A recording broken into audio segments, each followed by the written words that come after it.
இன்றைக்கி ரத்தமே இல்லை அப்படிங்கிறவங்களுக்கெல்லாம் ரத்தத்தை வாரி வழங்கக்கூடிய ஒரு மிகப்பெரிய ஒரு மூலிகைனா முருங்கை இலை.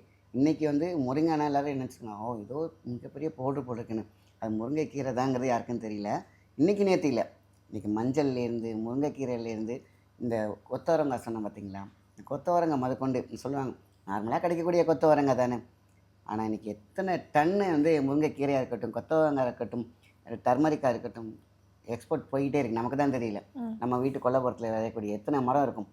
இன்றைக்கி முருங்கை பிசின், முருங்கை விதை, முருங்கை இலை, பட்டை, வேர் இதெல்லாம் வந்து பார்த்திங்கன்னா ஃபஸ்ட் குவாலிட்டி எல்லாம் போயிட்டுருக்கு. ஸோ ஃபஸ்ட் குவாலிட்டின்னு இல்லை, போய்கிட்டே இருக்குது. நமக்கு தான் வந்து பார்த்திங்கன்னா இன்றைக்கி காஸ்ட்லி. முருங்கை பிசின் வந்து பார்த்திங்கனாக்கா ஒரு 10 வருஷத்துக்கு முன்னாடி நார்மலாக ஒரு 100, 200க்கு விற்றுக்கிட்டு இருந்தது. இன்றைக்கி 2000, 3000 ஏன் 5000 வரைக்கும் போகுது ஒரு கேஜி. மனுஷனுக்கு தேவையான 5 எலமெண்ட்ஸ், அதாவது உடம்பு வந்து பார்த்திங்கன்னா 5 எலமெண்ட்ஸ், 9 ஓட்டை இருக்குது, சுவாசிக்கிற விஷயம். இதை வாதம், பித்தம், கபம், மூளைக்கான பவர். இன்னொன்று வந்து பார்த்திங்கன்னா இல்லறம். நீங்கள் அதை வந்து எந்த சேனலில் பேசினாலும் இதை சொல்லலாம். முருங்கைக்கீரை நல்ல பிளட்டு, அதாவது அயன் சத்து அப்படின்னாலே வாரத்துக்கு 2 தடவை நீங்கள் ஒரு வீட்டில் வச்சுருவாங்க. சொல்லப்போனால் டெய்லியாகவே எடுப்பாங்க.